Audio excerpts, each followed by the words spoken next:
Welcome, lads and gals, to the Weekend Warrior Kinematic Universe Talking About Movies podcast. It is I, your regular host, Weekend Warrior, with my usual gaggle of fans. Let's start with the squid. What's your name again? Hi, I'm Florian. Yeah, fucker. Yeah, hello, fucker. Welcome again to the show. What's up? And we have Mumkey D. Jones. Mumkey, how are you? Have you found the two-piece? Yeah, I'm so excited to be a special guest star on Is It KINO? I'm a big fan of this show, and I'm glad you invited me on.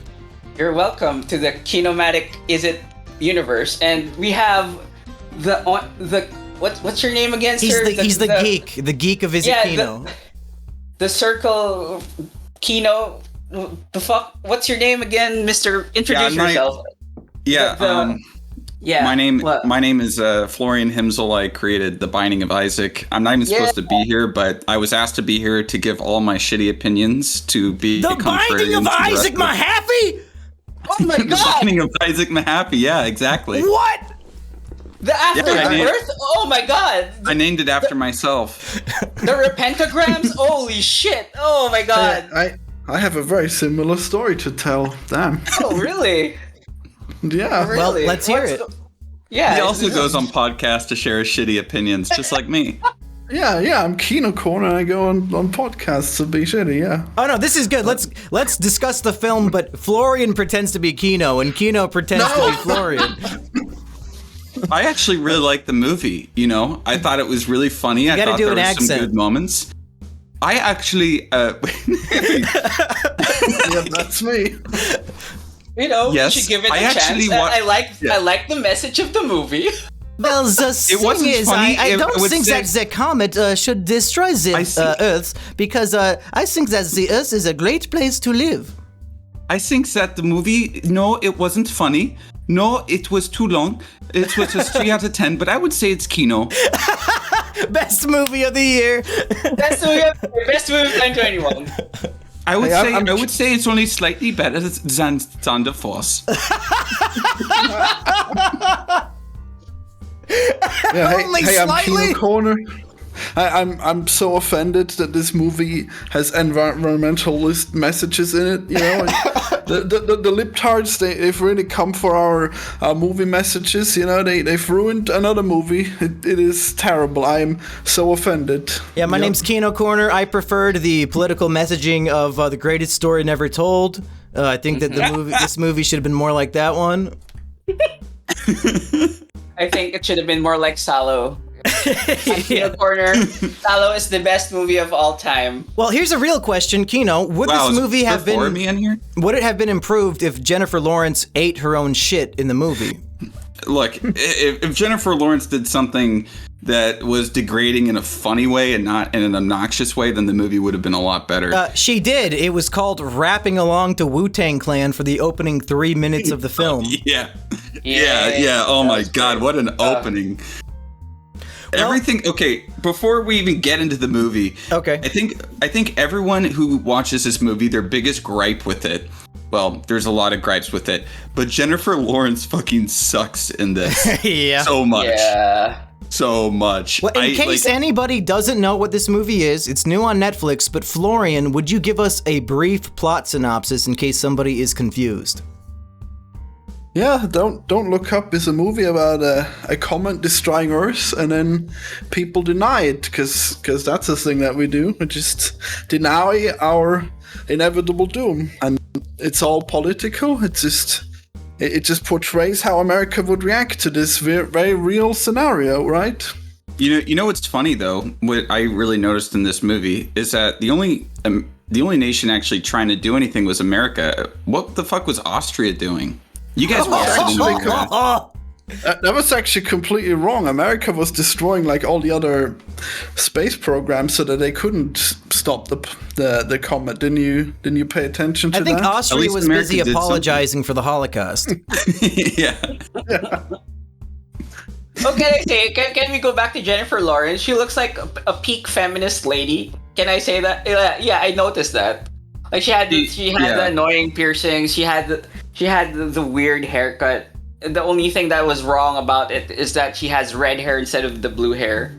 which I find that really funny. I find it very interesting that they really tried to go out of their way to make Jennifer Lawrence look ugly, but it doesn't really work. She's still she looks hot. ugly. They couldn't make her hot if they tried. Yeah. Oh, I've seen her nudes and I don't think she's hot. Yeah, same. am I what the fuck? That might be an Asian thing. You guys think all white women are like gods? Nah, I think like I think Asian women are still hot though. Like well, East Asian duh. women. Yeah. Who doesn't like Asian women? East Asian women, black ladies, Austrians. Yeah, I think that's it. Those are the top three? Yeah, I think those are top Makes three. sense. Yeah. So you guys really thought that she was annoying? Is that right? Yeah. We're all gonna die! Ah! I thought that she was quite a good character and had a good character arc. I like the part when the scene where she throws up in the bucket and the title "Don't Look Up" comes up. I had a good hearty laugh at that. She won't stop complaining about the general who charged her for snacks, and even on when she's about to die from the comet, she still complains about it. It's so funny to me. No, come on, seriously. What's annoying about her? She's the only one who's reacting like appropriately. No, I think I have an answer for that, Mr. Squid. Because my problem with it is that the consistent thing about the movies is that there is one pattern. There is a very real problem, and we have a bunch of people reacting soundly, and then absurd reaction to the problem by people in power, and they go, "Why are you acting like retards?" And then it goes on and on. It keeps repeating itself. Well, I think it's the same scene. It's literally the same scene over and over and over again for 2.5 hours. Let's talk about the movie on a meta level. It's written by Adam McKay, who also directed it, who KINO has a grudge against because he doesn't like The Big Sick or The Big Short or all those fucking. I love The Big Short. Okay. I love The Big Short. I love The Big Short. Anchorman, right?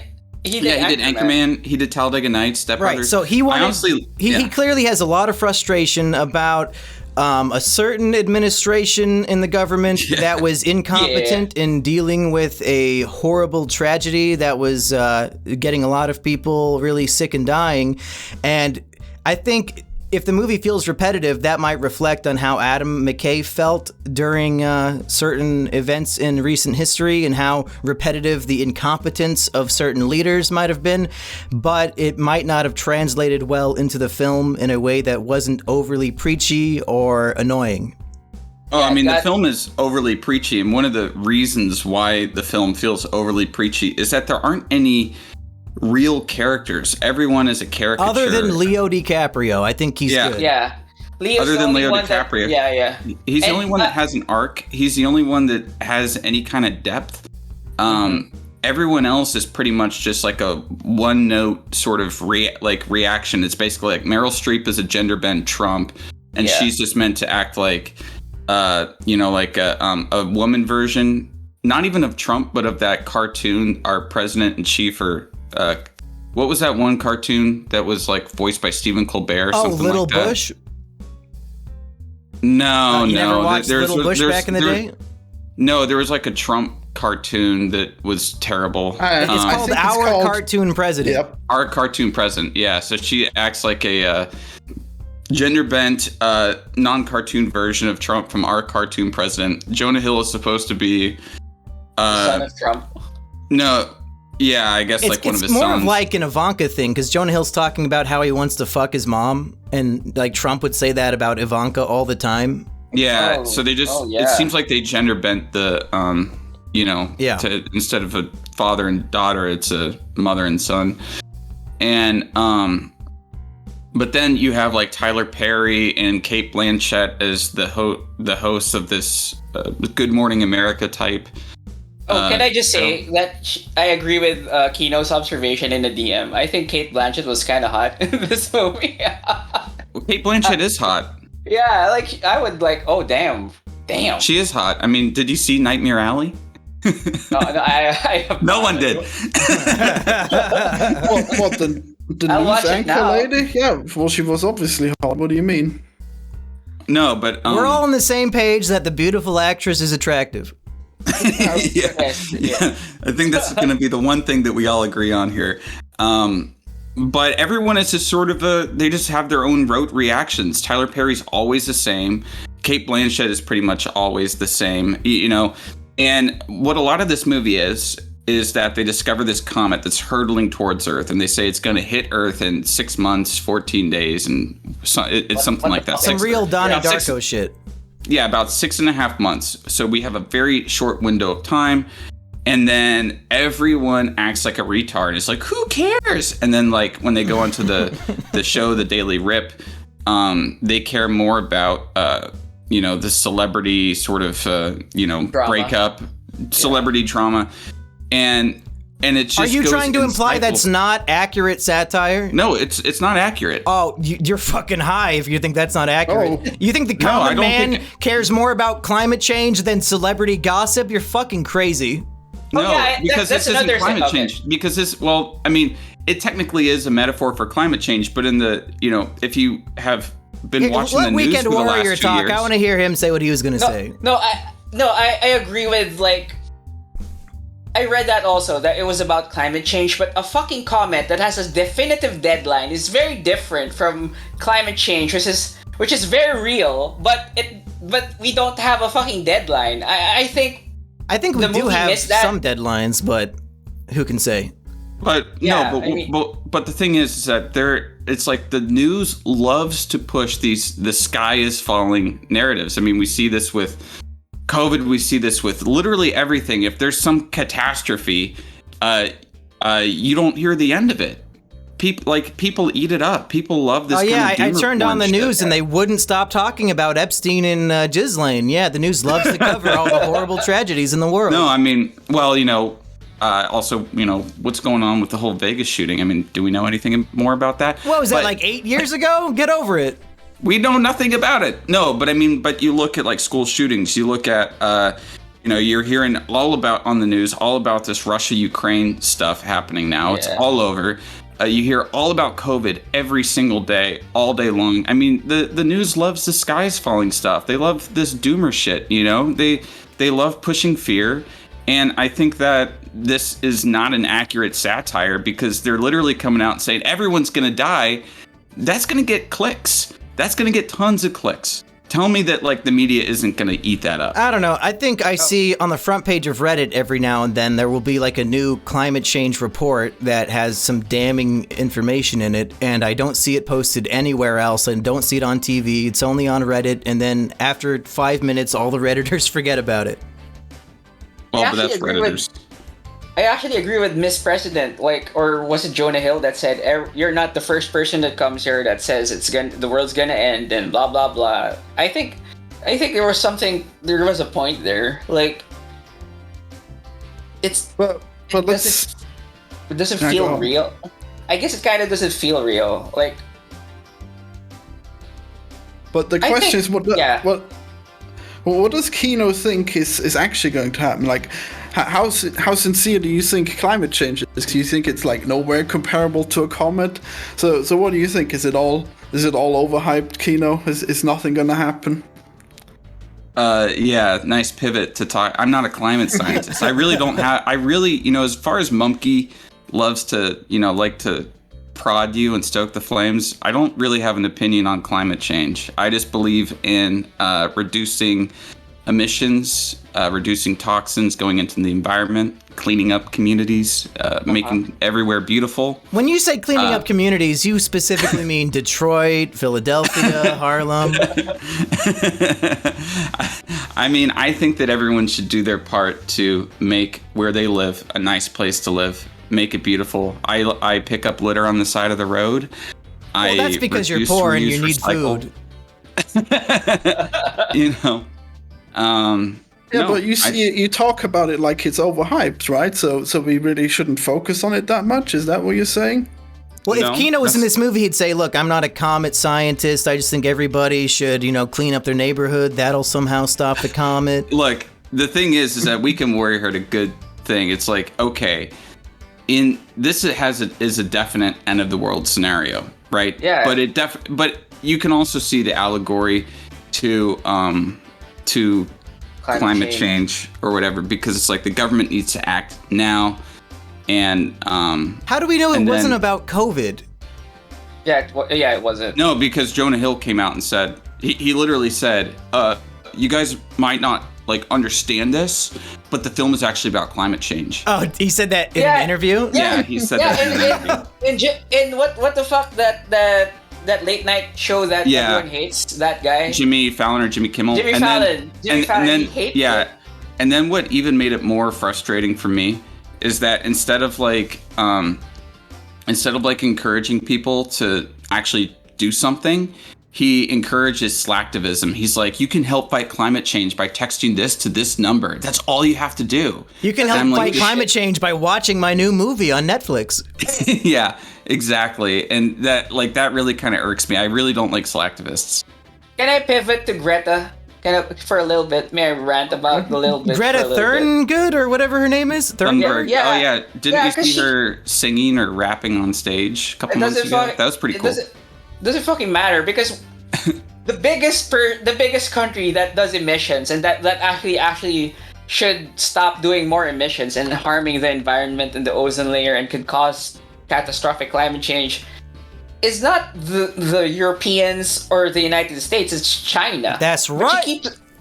That's right. Well, that's actually terrible. That's actually real pathetic of you to say that. Did you not? What? Do you know? Why? Well, explain. Why don't you guess how many people live in China? A lot. Like half the planet. I don't fucking know. How many people live in America? But they could do something about it. Is my point. That is a cowardly point because you. Well, okay, never mind. Why did I think you're in America? That's silly. But obviously, America should be the one doing something about it because America has a third KKK, right? We're the world police. Yeah, it has a third of the people that China has, but it has half the emissions. So per capita, it's way more. And it's probably even more than that, I think. Well, I only hear half the emissions of China. I think China's doing more. Yeah, that is all you hear, isn't it? Yeah, but to be fair, Florian, 80% of Chinese people live in fucking grass huts, so it's the 20% that are doing way more than the rest of us. Yeah, exactly. A lot of them live in total rural, still using oxen to till their fields.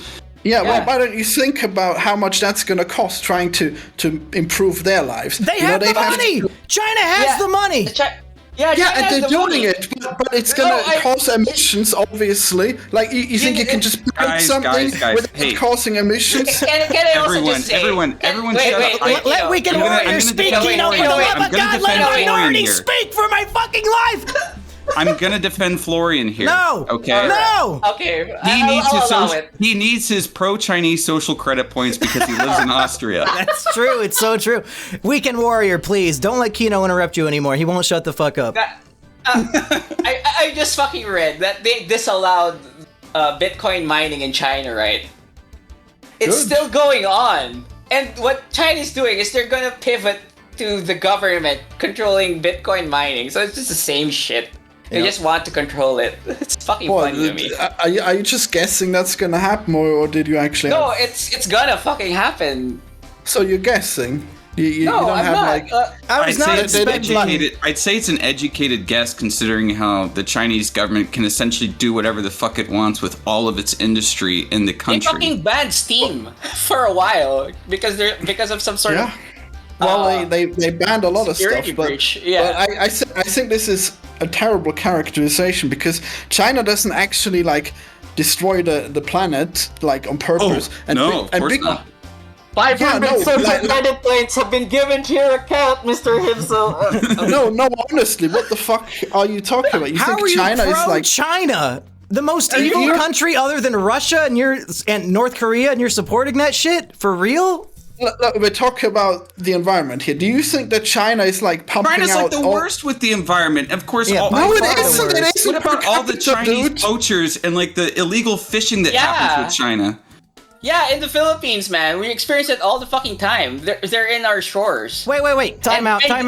Everybody, I realized Florian has a point. China has done a lot to reduce emissions by creating COVID-19. Because actually, when everything shut down, emissions went down. Thank you, President Xi. I'm gonna sing the Chinese national anthem now. Can I interrupt him? Can I interrupt him? Stop him. Let him do the whole thing. I'm done. Yeah. No. That's it. That's it. Hey, it's not racist. He's from the Philippines. Holy shit. But come on, you realize that like if they're gonna build their country, they're gonna have to use like resources like concrete. Do you know how much concrete does in CO2? It's like 15% of all CO2 emissions. It's just concrete. So you think they're just gonna? There's no way to make buildings without making emissions. But you know what? America already has like all of the buildings. They just have to stop driving their cars a million hours per day. Okay, it's so simple. Less cars. This is coming from a guy who doesn't leave his house. You should all be like me. Okay, you shouldn't tell China you can't have houses. What the hell's the problem with you? Why don't you just tell America them not to have houses? Wait, Florian, when did I say they can't have houses? All the Chinese people have to be homeless. Well, you want them to cut emissions before you cut them in America, right? So that's how that would happen. Florian, or maybe they could just have another. KINO, for the love of fucking God, let Weekend speak. Florian, I got a text from Xi Jinping. The poster with his autograph is on the way, bro. We have to find a way I'm glad you let him speak. We need to find a way to continue this show speaking one at a time. So if you hear somebody else's mouth moving, just cover your own. I think we should go back to the movie. Let's go around the horn, and just to reveal our power levels, let's say what rating we would give the movie out of 10. KINO, let's start with you. I would say 4 out of 10. I'd say 4 out of 10 because I think that there are some good things in it, and I think that the filmmaking of it is actually decent in a weird way. And I did like Leonardo DiCaprio's performance. I like Timothée Chalamet in it as well. But the movie it falls just below average for me because it is way too long. It repeats itself way too much to where the whole middle section of it is completely and utterly just almost unwatchable.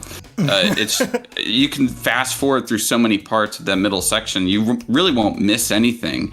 It's a 2.5-hour movie that should have been about 85 to 90 minutes long. And I think that I would have liked it a lot better and would have bumped it up to even maybe like a 7 or so if it actually was tightly paced. Also, none of the jokes were that funny. Okay, Weekend, how about you? I think I agree with the score. I think I'll lower it to a 3, actually. Oh shit. Yeah, because I agree with the strongest performance was Leonardo DiCaprio. Yeah, he was the only one that actually felt like a human being, because he went through like simping for the government, then he changed his mind when he realized that it's such fucking bullshit. But everything else is it's so bad. The movie is frustrating. Because with it needs to be more restrained. Because I think this is highlighted in the ending. I'm just gonna spoil the ending, guys. Monkey spoiled it for me. Yeah. So the ending is the comet kills everyone. That's basically the ending. And there's a nice scene leading up to the ending where we are cut to the environment getting wrecked by the comet, but we have a quiet scene with Leonardo. His family, Kate, Timothée Chalamet, and Teddy, and they're having a nice quiet dinner, and a few words were spoken in the beginning of the dinner, and then it just goes on and on that they're fucking talking and shit. Like, I think it would have been better if that scene was muted, there was some restraint, and then we end with what's her face, Jennifer Lawrence getting blown up. I think that would have been a better scene than them just droning on and talking. We get it. It's tragic. We had this nice thing. We get it. Yeah, I think that scene is a great microcosm of the whole movie. Exactly. It's a good idea, but then they repeat the same thing for 80% way too long than it should be, and it would have been way better if they just did it 1 or 2 times. Yeah, exactly. Mm-hmm. Yes. Oh, also, there is a nice tit shot at the end. A quick tit shot of an Asian lady, which I appreciate. I told KINO about that, and he said he didn't care. He didn't like those tits. What a fucking liar, bro. The tier list is East Asian. What? Yeah, that's it. Number 1. They were on screen for like 1 second. Exactly. You don't have a pause button? You're in Netflix. There was more boobs in Wolf. Wow. I downloaded Wolf. There were more nipples in Wolf. Florian, let's go to you with your rating. I think 6 out of 10 because, well, actually, I didn't mind when it went on for too long. I guess I would just say that there was, like, I guess some scenes that were really stupid and annoying. But for me specifically, I didn't like just the beginning too much because they were, like, so overdramatic about it. And it didn't set the correct tone for the movie, which was more goofy throughout, in my opinion. And, like, I mean, you get more used to it, so they don't, like, feel so sad about it anymore, and that's when it gets interesting. But, like, when they were waiting in the White House, that was not ideal, I guess. But I guess, like, the closer to the end, it got more interesting. I mean, sure, it's still kind of slow, but I didn't mind that. Yeah, I actually enjoyed the dinner scene. I don't know, maybe I'm weird, but I actually liked that they... No, the dinner scene was a good scene. It just they hit the same beat too many times. Yeah. I agree with Florian. I'm going to go with a 6 out of 10. I actually quite enjoyed the movie. It might just be because 2021 has been a dog shit year for movies, so by default, this one is in the upper half, in my opinion. Honestly, it might even squeak into the top 10 if I don't see like 7 more good movies by the end of the year. I think why the movie drags on so long is because it's divided into, I would say, 3 acts, and the end of Act 1 I assumed was the climax of the movie, but then there's a big twist. So what happens is everybody finally agrees the comet is an issue, so they're going to send Ron Perlman up to destroy it, and of course he's being live broadcasted as he does it, and he starts saying a bunch of racist shit for no reason. Yeah, that was a great scene. Yeah, that's pretty funny. I liked that, yeah.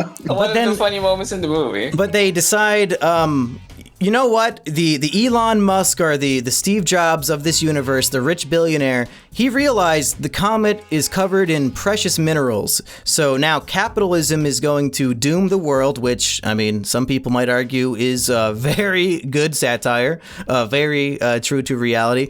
And they think, instead of destroying the comet now, let's wait until it's right up in the atmosphere so we can mine it for its resources. And of course they fail, and that's why Earth is destroyed, because of capitalistic greed, which I thought was not half bad.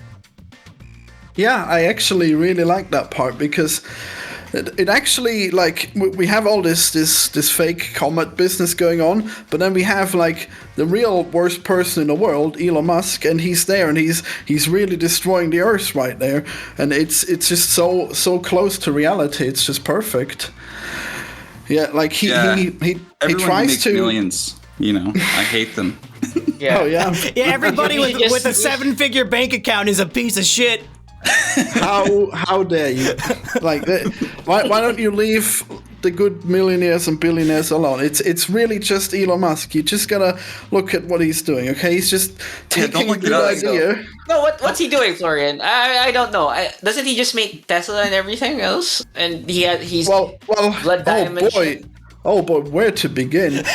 Now, he always takes, like, a really good idea and then he ruins it for everyone. Like, if you take the electric car, how would you ruin it for everyone? Of course, we're gonna make our own charging station where you can't charge any other electronic car. It's gonna be a Tesla, or else you're gonna find a different place to charge. Can you imagine if other car companies did that? It's so disgusting. If you had to find gas station specifically for Ford, a gas station specifically for Chevy. Well, that sucks.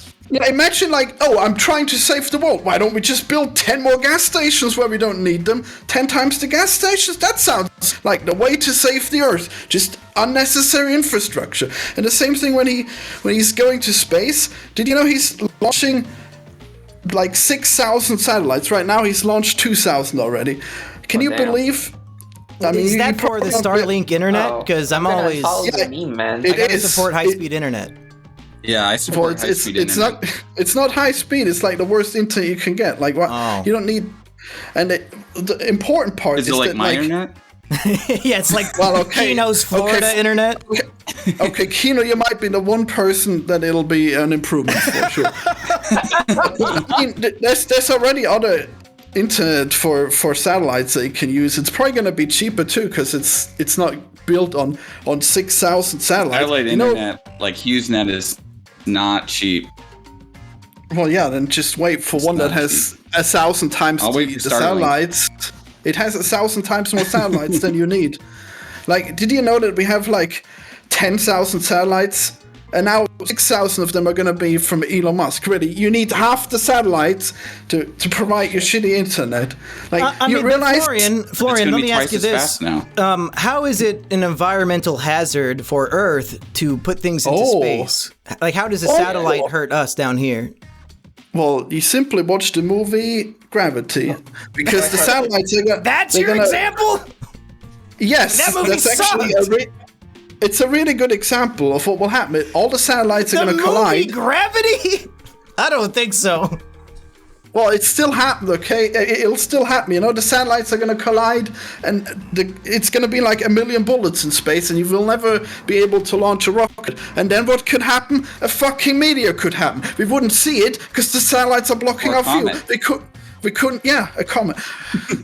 we couldn't launch a rocket because it'll get destroyed by the millions of satellite pieces that are just flying in the orbit. So it's exactly like this movie. This movie is like a prophecy of how we're gonna die, because Elon Musk had to ruin space, and then we're gonna get hit by a comet.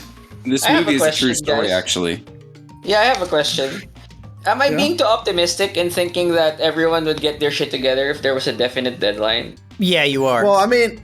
okay. I mean, it's pretty much like Elon Musk that would ruin it. Like, really? Like, you want to invest in electric cars? Well, now we're going to ruin it. Like, every time someone's got a good intention. Yeah, go ahead. No, but I think that there's also that Elon Musk could be the guy to save the Earth, not out of the kindness of his heart, but because he would want to be seen as the Earth hero, the Earth saver hero. And I think that billionaires, like, I don't know, like, way would you say I understand. What are you talking about? Like, in that he would try to destroy it, and then basically make that a big point of his celebrity that he saved the Earth, and and it becomes like a big ego thing. Give me money. No, from a comet that's coming to destroy it. That's like set on destroying Earth. That he so you're saying the Earth as an ego boost. I'm just saying, like, a lot of billionaires, they have so much like fuck you money that they do a bunch of shit as ego boosts. No, I think he would specifically mind it. I think the movie is completely right. It would happen exactly like in a movie if there really was a comet. Oh, that's depressing. Let's talk about my favorite actor of all time, Leonardo DiCaprio. KINO, as a man who suffers from anxiety attacks, did you find his characterization of anxiety to be accurate?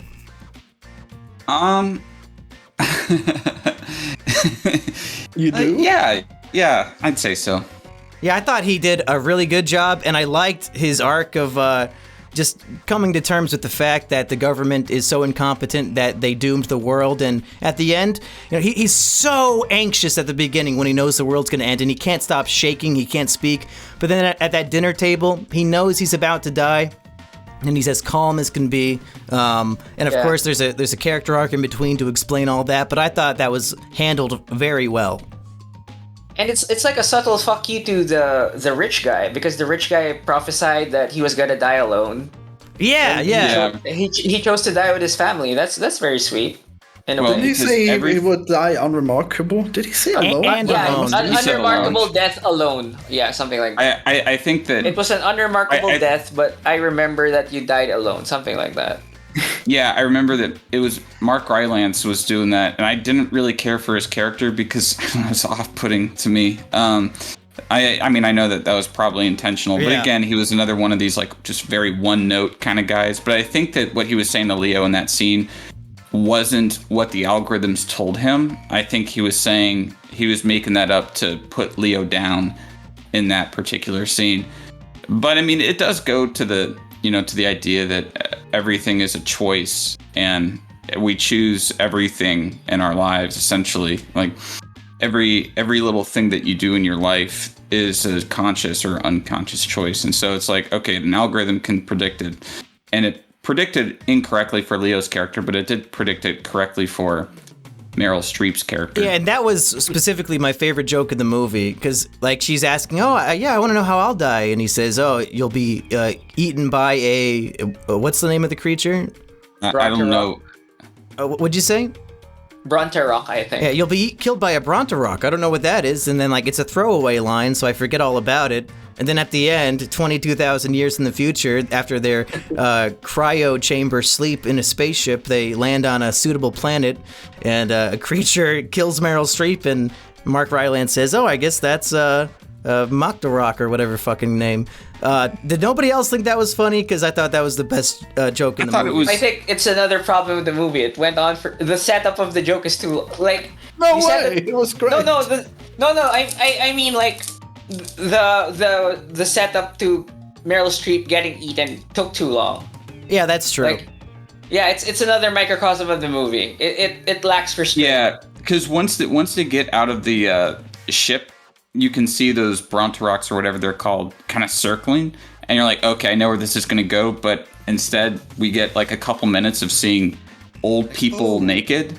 Yeah. The environment. Like... Well, I like that part. I like seeing old people naked. Why can clothes not go into a cryo chamber? Have they not seen Futurama? Yeah, maybe they brought it off after 2,000 years. They just wanted to do some Garden of Eden shit. I think that's what it was going for, was like a Garden of Eden thing. But Mumkey promised me that there was going to be, he said, don't worry, get to the end of the movie, there's going to be lots of titties. What he didn't tell me is that it was old person titties and old man I was talking butt. about the one split second of Asian tits. Yeah, no, you're definitely talking about this scene. That was a romantic, bittersweet romance moment. Yeah. You're like, yeah, KINO, just wait till the end. It gets really good. You didn't like seeing Meryl Streep's, I assume, a stunt double ass? Yeah, it was a stunt double. Well, there was a lot of asses of old men, saggy asses. But you know what? I gotta say, none of them looked as bad as John Lennon's ass. That photo of him with when his ass crack goes all the way up his spine? Yeah.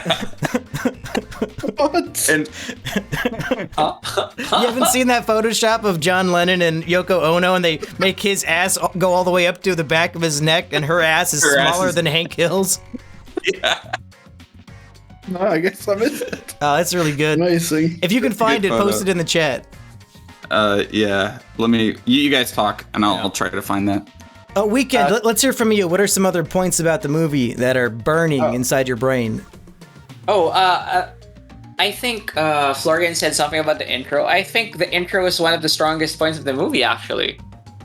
Where at least when at the point where Leo discovered that they were gonna die, I think that was a strong point. And then it fell off after that, basically. Yeah, the movie starts off with just Jennifer Lawrence rapping Wu-Tang Clan, and I was furious. Yeah. But as soon as Leo showed up, he saved the film. Yeah, I agree. Leo was great in this movie. Here it is. Oh, great. Oh, no, you gotta get the Photoshop where the ass crack goes all the way up his back. Wait, this is the real one then, This is the real one. Wait, this can't be real. This is photoshopped as well, right? No way. It looks real. That's fucked up. I think it's real. He broke up the band for that ass? Yeah, it's so bad. It was stupid. It's pretty good compared to his. I don't know. It literally looks like KINO Corner and Robel. Oh no. I'm looking to see. I'm looking to try to find the Photoshop, but this is the only. Is this real? He's got a thick ass. Is this real? Holy shit. Such big cheeks. Yeah, they're like long instead of fat. I get why Yoko went for it. Yeah. Like, damn. No, that is Photoshop. Yeah, I thought so. Yeah, so I found the real one. So that's the Photoshop one I sent you. The real one, they look a lot more normal. Did you post it? Okay. I guess that's good. Since you posted it now, I'm interested. Oh, that's kind of... Yeah. But still, her ass is not that... The photoshops are so much funnier. Yeah. Oh, it's way different. Yeah, John Lennon's ass is still better, though. Like, look at the curvature in that man. Flip that from Weekend. John Lennon's ass is so much better. Yeah. Okay, here's a question for the panel. Other than Jennifer Lawrence, who was the worst performance in the movie? I'm sorry, Mumkey, you dropped off. Like, I only heard movie. Who was the worst performance in the movie other than Jennifer Lawrence? Oh, damn. Oh. Maybe her boyfriend, the BuzzFeed guy, but he was hardly in it. Oh, yeah, he was so bad. Yeah. Did you guys find Jonah Hill to be funny? Worst performance? Jonah Hill was just doing like a Jonah Hill thing. Yeah. He wasn't even acting. It just seemed like they put him on the chair because most of the times, Jennifer Lawrence? most of the time he's in the movie, he's just kind of sitting on the couch riffing, and it felt like they didn't really have much in the script for him. They just had the cameras rolling and had him just saying a whole bunch of random stuff and then put that into the film. Yeah, I think he might have definitely been my least favorite. Like the thing about the breathing, when he's telling him, "Oh, you're breathing weirdly," while he's telling him how we're all gonna die. It's ridiculous. What was it that you posted on Twitter, KINO, when you said that the movie was attacking like the common man or the working class or something? It had a really sort of weird, and it was from Jonah Hill's character, a really weird thing where he's like, I don't know, like the tone of it was so strange. I couldn't get at what the movie was going for, and it was at the end during like the rally, and he's like, "You, the common man, and we, the super rich, you, the blah blah blah," and I'm like, okay, so either this scene is going for making fun of like Republicans, right, for being out of touch, but it also felt incredibly snarky. It felt snarky. I think the satire there is he's trying to shit on Trump supporters who see Trump as like one of them, when in reality Trump's a billionaire and he doesn't actually really care about people who make $30,000 a year. This is the problem though with a movie like this, where every character is a one-note caricature, and all the comedy in it is just incredibly snarky. There's no genuine comedy in this. It's sort of like Hollywood snark. And so, yeah, in that tone of it, I was like, okay, I can see it going either way, but it's a strange scene that also feels like it's attacking Trump supporters, but not from, but from like an elitist perspective. Yeah, that's fair. I like the whole thing where they don't look up. I like how that's like a campaign for them to not look up. That's funny. It's right there. I mean, I feel like, okay, that was like the whole premise of the movie, but like in the moment, I still thought it was really good. I think that's like an accurate representation, and it's funny. So that was good. Is the satire there that some people are like purposefully sticking their heads in the sand to ignore like science, to just live in their own happy world until, of course, the tragedy comes knocking on their door? I mean, yeah, that would be the satire. I mean, it doesn't really work that well because, like, climate change isn't really gonna knock on their door. Yeah, it's just gonna happen. What is the real world equivalent to the motto of "Don't look up"? Like, what do these people say that Adam McKay thinks is sticking their head in the sand? It's still cold in insert cold place in America, something like that. It still snows, so there can't be global warming? Yeah, something like that. Yeah, I guess I kind of feel like it's also something about like the coronavirus in this specific case, like when they so obviously denying it, like how Trump was saying, no, there's no virus, there's only 11 cases, and meanwhile it's like spreading all over the world, and he's too dumb to realize it's obviously going to spread in America too. Well, so don't forget how basically every politician was saying, oh, travel restrictions and stuff, that's racist. You also have to remember that. I mean, that was coming from the Biden camp of saying, like, no, we can't lock down. That's racist against Chinese. Well, it was already too late. You already had cases in America. You weren't gonna fix it by locking down. Yeah, we should have made air travel free. Yeah, we should have spread it some more. Yeah, just make the... What's that called? Jonah Hill said that... Wait, I'm reading trivia for this. Jonah Hill said that the notion of his character was, what if Fire Festival was a person? I didn't get that impression at all. No, it was more like... Yeah, it was more like a Trump Jr. That was my impression. Yeah, the Ivanka thing, yeah. Not Fire Festival. Okay, I think we've gone in circles enough, so let's go around the horn and everybody give your final thoughts and tell us, is this movie KINO? Florian, let's begin with you. I think it's a good enough watch, yeah. Everyone should enjoy a nice catastrophe movie, I guess, yeah. Maybe it's a little too long for you, but I think it's mostly fine, even though I probably skipped the start, but I guess everyone likes to skip a different part, so I guess you'll have to watch it all. I think, you know how Netflix will repurpose a Quentin Tarantino movie like The Hateful Eight, and they'll make it like a 4-episode show, like a miniseries instead of a big long movie? I think since this movie is way too long, if you're not going to make it shorter, it would work better in chunks.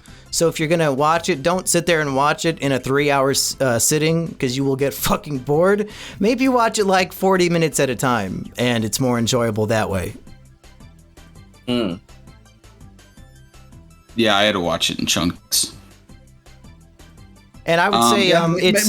Me too, actually. I got to admit, I did turn it off halfway through. Yeah, so if I saw this in theaters, I would have been miserable, but the fact that I was at home helped out. That's probably why they did the Netflix strategy, because they knew Adam McKay made the film a little too bloated. I would say it's probably not KINO. I enjoyed it, and I'm a big Leo fan, and Leo was great in it, so I'm happy about that. But otherwise, I don't think I could recommend it to people. Weekend? I thought it was gonna be you, but since you put me on the spot, the movie's frustrating because I think it could have been great. The movie needed more restraint. I agree that Leo was the best thing in the movie. I'm also gonna say that I like the part where he was gonna go dad jokes and he's reacting to a guy on social media. That was one of the funny. There are lots of good things in this movie, but the whole, like, the sum of the movie's parts make it worse. It feels like that. Yeah. It really needed some more editing. And it's a frustrating watch because it could have been great. That's my final word on it. Just out of curiosity, how long do you think the movie was without the credits? Probably like 2:20. Yeah, the credits are also hella long. Yeah, that's a good point. My God. Yeah, it's 2:10. Yeah, holy shit. It feels longer. Wait, that can't be right. What am I looking at? Oh, yeah, it's about 2:10, yeah. Yeah, it feels longer than that, though, just because you're watching the same thing over and over. Yeah. No, so I wanted to point this. 3 hours. I wanted to point this out right before I give my verdict. In that, so they filmed this at the beginning of the pandemic. Not a mask in sight. Curious. Very curious. So they filmed this at the beginning of the pandemic, which has me thinking that I don't think that, like, you know, with how these movies go, this was written probably 2 or 3 years ago. So I don't think it has anything to do with COVID, and of course Jonah Hill said it's about global warming. So I don't think it's accurate to say that it's about COVID. I think that it could have been a lot better if it was restrained to 90 minutes and the other actors were given way more to work with, rather than just like these, like, all right, you just do one thing and that's like all you do in this movie is you just react in this one way to every single circumstance. But there is a big problem, I think, with like Netflix movies being incredibly bloated. Like, Netflix just gives these directors tons of money and says, like, okay, do with this what you want. And then you get all these movies that are like 2.5, 3 hours long. I think Power of the Dog, that's another Netflix film that just came out. That's like 2.5 hours long. It's 2.5 hours of bendy dick, cucumber patch, just sucking dick? Is that what that movie's about? I need to fuck up! Holy shit! Oh. Yeah, like, a lot of these movies are, I mean, I like The Irishman, but it's a 4-hour-long movie. Oh and my God. Netflix allows it. Roma, I really liked Roma, but again, that was probably a little bit too long for what it should have been. Like, there is a problem with these Netflix prestige pictures being too long. Like, they don't tell them, hey, I think you need to tighten this film up a little bit. You know, I think that all those films, even the better Netflix movies, I think could really be helped with some tightening, whether what it's you're in the saying script is phase. the director should be less of an artist, and we need more studio interference in our media. No, that's not what I'm saying. But I'm saying that like, you know, there's collaboration that always happens, and sometimes when you are the director of something, or sometimes when you're making something or whatever, you think to yourself, I need this, I need this, I need this, I need this, and you need somebody who knows how to make something good tell you, actually, you're repeating yourself in a lot of these scenes. Like, let's just focus on what actually makes this movie great. I think that this movie needed that. It needed a person to say, like, we need to condense this, you know, to make because the problem is that it repeats beats over and over and over again. And so you're just fatigued by the time a new beat comes. And it's like, you want the movie, especially a movie like this. This is the thing with like The Big Short, is that it was always very interesting to watch. It was fun, it was energetic, and you don't feel its runtime in The Big Short because it's always kind of moving on to something new. There's always like discovery of something new. That doesn't happen in this. And I think that I think that he needed to cut out a lot of stuff and make this. What he could have honestly done was make all this. Yeah, he could have had most of the scenes in here, but have made them shorter, because the scenes also tend to go on for way too long. But ironically, we have repeated his mistake by making the same points over and over on this podcast. So I think we should wrap it up. Yep, I'd say it's not KINO. I forgot to say it's not KINO. Yeah. Well, let's let everybody plug their shit, and this is my channel, so all three of you, go ahead. I'm making a game. It's called Ballfrog. Look it up. It's on Steam. Please, hell yeah. Please wishlist it. Really looking forward to it. It's almost done. Coming out in January. Look forward to it. How much are you going to be selling it for? Or Bolt Frog? Ball. Oh, Ball like Frog. A ball. Like a ball. Okay, I see Yep. it. I'm going to wishlist it now. Ball Frog is a challenging ball rolling, jumping, and grappling. Okay, I got it. Say add to wish list. Yeah, how much are you selling that for? Probably cheap, about 10 or 5. $100? Pesos. No, regular dollars. Hell yeah. Pesos, yeah. Yeah. Like what about you, Weekend? $5. Oh, hi guys. I'm the Weekend Warrior, and I'm gonna my favorite release... alt-right YouTuber. Yes. Probably the thing is, at this point, I think Weekend Warrior is the most successful YouTuber on this podcast right now. I think he's pulling in way more views than all of us combined, so I'm surprised he even showed up. Well, I like to, You like to slum it with us tiny YouTubers over here? Yeah, just give the little people a chance and all that shit. Well, I am going to release a video on Resident Evil because that shit was funny. It was either that or Matrix, and I wanted to kill myself when I watched the Matrix. Fuck that shit. So get ready for our Is It KINO later this week about the Matrix Resurrections. No, stop, no. You know that new meme where Vass was just telling the protagonist from Far Cry to shoot him? That was my feeling throughout Matrix. Jesus Christ, like, fucking stop. Anyway, yeah, I'm gonna review Resident Evil Welcome to Raccoon City because that was kind of funny when I was watching it. So yeah. And I'm the KINO Corner, and I'll be coming out with, I have a new video about Nightmare Alley, and just like our Is It KINO, it was a 10 of 10.